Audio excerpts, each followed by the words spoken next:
Welcome back to Good Morning Interbike here at interbike.com/live.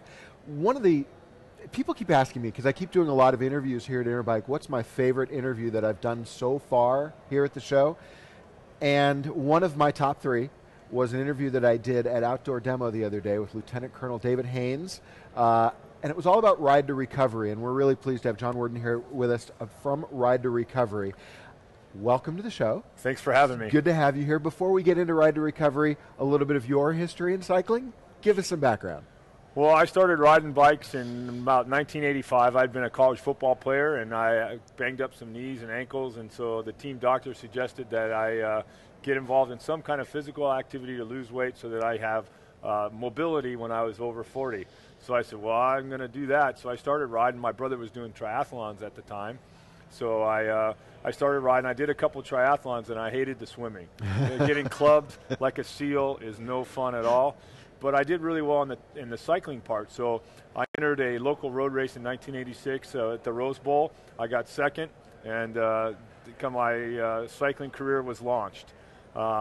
Later on, I ended up running the Nutrifig cycling team, which turned into the Mercury cycling team, and we had a pretty dominant run from about 1994 to 2002, 7 years in a row, Velo News Team of the Year, and we won a lot of races, and so it was a good run, and it came to an end, and now I'm doing Ride2Recovery. So let's talk about Ride2Recovery. How did it start?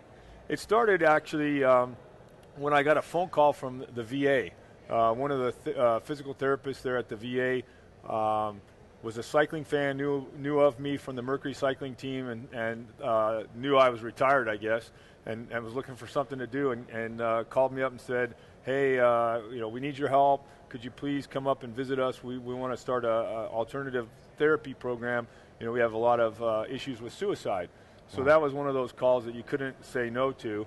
So I went up there, rode with those guys, and then we sat down on the curb in front of the VA, and I said, this is what you got to do.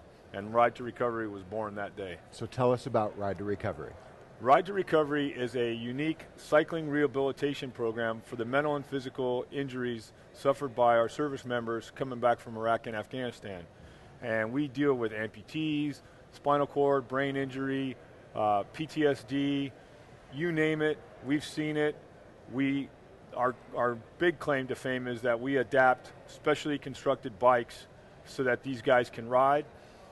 The thing that's great about cycling that makes it the best activity on earth is that no matter what their injury is, we can adapt the bike and they can all ride together in a peloton going down the road, which you can't say about any other sport anywhere. Yeah, when I spoke with Colonel Haynes, he had been a cyclist prior to his injuries. He was injured in Iraq, IED in Iraq, and he was telling me that he had been a cyclist. And Ride2Recovery was helpful to him because he said this was his way of going all the way to rehabilitation through cycling. How does Ride2Recovery help these folks when they come back with these injuries?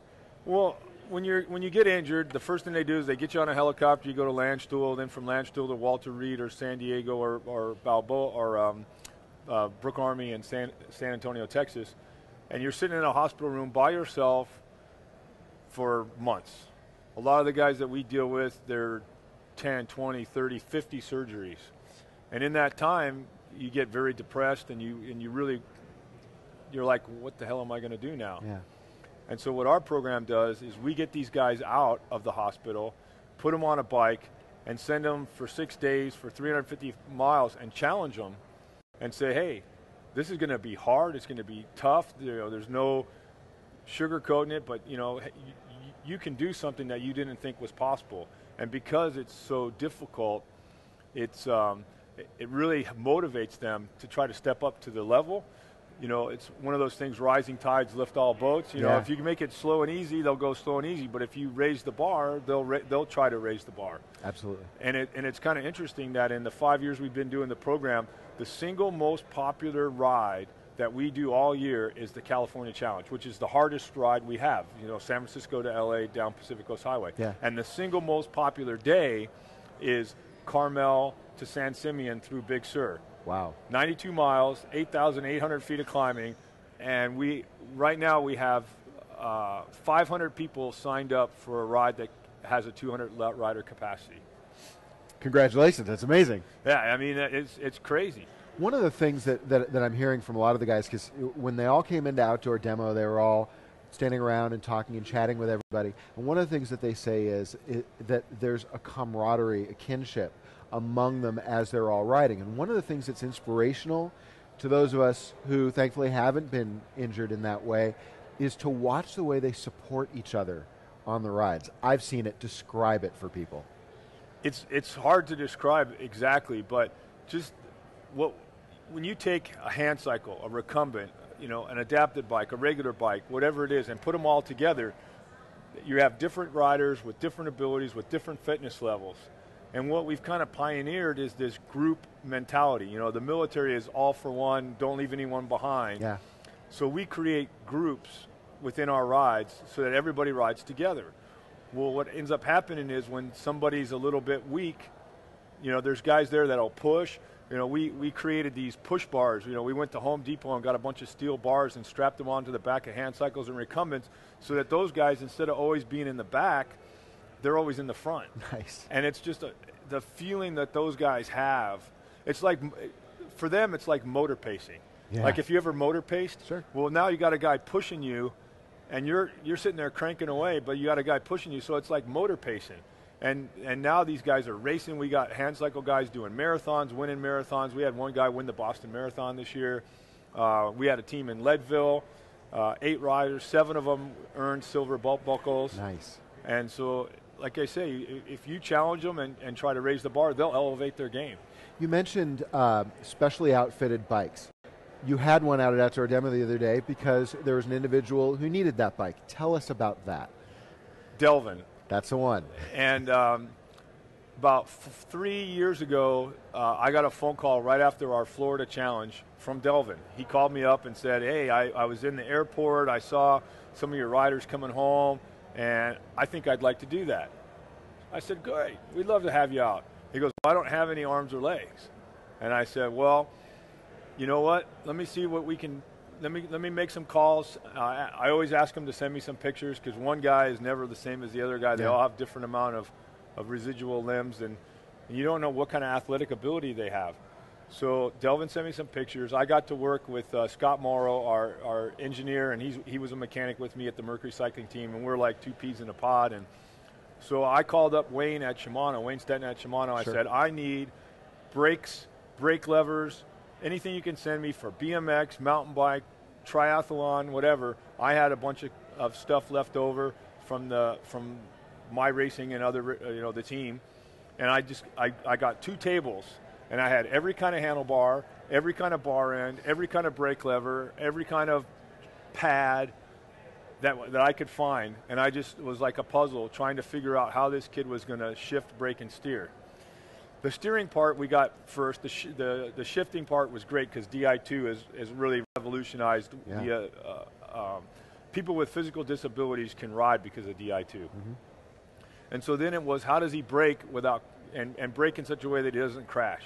Because when you brake, people don't realize that your bike and your body brake at different speeds, at different velocities, and if your bike brakes a certain way, you could go flying over the handle. Like, example is if you have too much front brake, that's why guys fly and do endos, or the back wheel slides out or whatever. We couldn't have a quad amputee, our star of the program, falling down all over the road. So we finally figured out a way for him to brake, and then we used a V-brake, a cyclocross V-brake. But that turned out to be not enough because he can't grab anything. So he has to push down with his arm. That's what's left of his arm. And so eventually we got him on hydraulic disc brakes, and we have our new Raleigh cyclocross frame with the disc brakes. I mean, now the bike weighs like 22 pounds. I mean, it used to weigh like 35. And we still got some work to do to really pimp it out, but we're on our way. He had a ball riding on Tuesday. That's awesome. Tell people who are watching how they can become involved, how they can support what you do, and how they can maybe ride along with your athletes as well. Yeah, it's real simple. I mean, Ride2Recovery.com is our website. We're looking for people to participate in our rides, whether it's the challenge rides where people fundraise in order to participate, or especially our one-day rides. We have about 18 one-day rides during the year. We have one tomorrow in Chicago, and then there's one here in Vegas on November the 10th, and then they're all year long. Sign up and ride. I mean, that's the best. Come and have the most unique riding experience you've ever had in your life. Just last Friday, we rode into Manhattan on Friday morning at 7 a.m. during peak rush hour, and they closed the 59th Street Bridge, 2nd Avenue, 34th Street, and brought us into Manhattan from Long Island. And I mean, no one gets that riding experience. That's right. That's true. I mean, we had about 50 guys sign up to ride that, and I'll bet you when we do it next year, we'll probably have 500 because it's just such a great thing. You know, we're talking about people who have given quite a bit for us, for our freedoms, for our country, and to be able to help them out, support them, ride along with them. Inspirational is the only word that I can use. I mean, it's if you want to. I've done a lot of things in my career where we have a lot of success with Mercury and everything, but there's nothing on earth that gives you the feeling that you have when you work with these guys and ride with these guys. I mean, it's just an amazing, you feel so good about having some knowledge or expertise that can somehow translate into saving a guy's life. I mean, I don't even know how to relate that. It's amazing. Thank you for what you do. It's really, it's kind of hard because it's like everyone's like, oh, thanks. And I'm like, if you were me, you would be doing the same thing. But we're not, so thank you. We really appreciate it. Tell everybody again the website. It's Ride2Recovery.com. Excellent. Thanks for joining us, and good morning, Thanks, everybody. Dave. Great to meet you. Really appreciate it. Thanks for having me. We will be back in just a couple of minutes with the guys from Fallbrook Technologies. Thanks for joining us on Good Morning Interbike.